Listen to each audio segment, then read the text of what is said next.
అందరికీ నమస్కారం. Welcome to ప్రజాక్షేత్రం. AP ప్రభుత్వం 2025-26 ఆర్థిక సంవత్సరానికి గాను భారీ బడ్జెట్ను ప్రవేశపెట్టింది. 3,22,000 కోట్లకు పైగా వేసిన బడ్జెట్ అంచనాలను ప్రజల్లోకి బలంగా తీసుకెళ్లాలని ముఖ్యమంత్రి చంద్రబాబు గారు కూటమి ఎమ్మెల్యేలకు దిశానిర్దేశం చేశారు. అదే సమయంలో రాష్ట్రంలో ఆర్థిక పరిస్థితికి, బడ్జెట్ అంచనాలకు పొంతన లేదనే ఆరోపణలు వైసీపీ నుంచి రావడం మామూలే అయినా అదే అభిప్రాయాన్ని విశ్లేషకులు కూడా వ్యక్తం చేస్తున్నారు. దాదాపు అన్ని రంగాలకు సూపర్ 6 పథకాలకు బడ్జెట్లో కేటాయింపులు ఉన్నప్పటికీ రాబోయే నెలల్లో బడ్జెట్ అంచనాలను ప్రభుత్వం అందుకుంటుందా లేదా, కేటాయింపులకు తగ్గట్టే నిధులు విడుదల ఉంటుందా లేదా అనేది కీలకం. ఈ బడ్జెట్ ప్రధానంగా గత వైసీపీ ప్రభుత్వం 5 ఏళ్లలో చేసిన ఆర్థిక విధ్వంసాన్ని కూటమి ప్రభుత్వం చంద్రబాబు గారు 8 నెలల్లోనే గాడిలో పెట్టారని, అందుకు అనుగుణంగానే 3 లక్షలకు పైగా బడ్జెట్ రూపకల్పన జరిగిందని, కూటమి ప్రభుత్వంపై ప్రజలకు ఒక మంచి అభిప్రాయాన్ని ప్రజలు ఆశించినట్లు రాష్ట్రాన్ని గాడిలో పెడుతున్నారనే భావన కలిగించేందుకు తెచ్చిన భారీ బడ్జెట్గా కనపడుతుంది. దానికి తోడు చంద్రబాబు గారు, పవన్ కళ్యాణ్ గారు, పయ్యావుల కేశవ్ గారు అసెంబ్లీలో చేసిన కొన్ని వ్యాఖ్యలు కూడా తాజా భారీ బడ్జెట్ అంచనాలపై అనుమానాలకు కారణమవుతున్నాయని చెప్పాలి.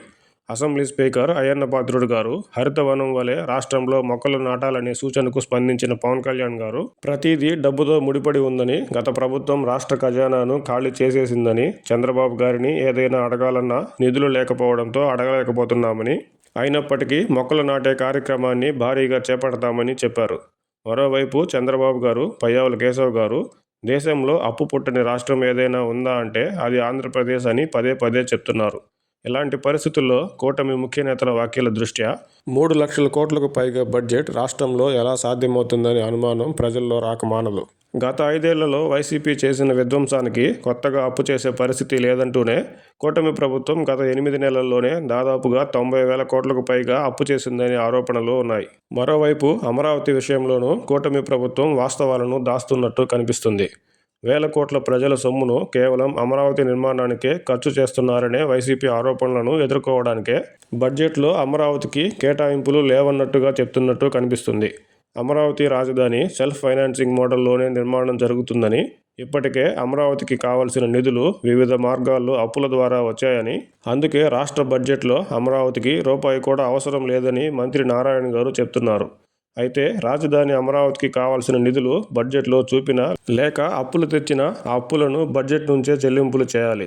అమరావతి సెల్ఫ్ ఫైనాన్సింగ్ అనేది చర్చనీయాంశమే అయినా ఇప్పటికిప్పుడు అమరావతి నుంచి వచ్చే ఆదాయం లేదు కాబట్టి రాజధాని కోసం చేసిన అప్పులు అయినా, మరే ఇతర అప్పులు అయినా ప్రభుత్వం రాష్ట్ర ప్రజల సొమ్మునే బడ్జెట్ నుంచి చెల్లించాలి. కూటమి ప్రభుత్వం ఆశించినట్లు రాష్ట్ర ఆదాయం పెరిగి బడ్జెట్ అంచనాలను అందుకోవాలని ఆశిద్దాం. కాకపోతే రాష్ట్రంలోని ఆర్థిక వాస్తవాలను దాచి, ప్రజల్లో లేనిపోని అంచనాలను పెంచి, భారీగా ఆశలను కల్పించి, తద్వారా కూటమి ప్రభుత్వం బాగా పనిచేస్తుందని అనిపించుకోవడానికి తాపత్రయపడితే మాత్రం బడ్జెట్ అంచనాలు అందుకోలేక అప్పులు పెరిగి ప్రజలకు వాస్తవాలు తెలిసిన రోజు ఇబ్బంది పడేది కూడా కూటమి ప్రభుత్వమే.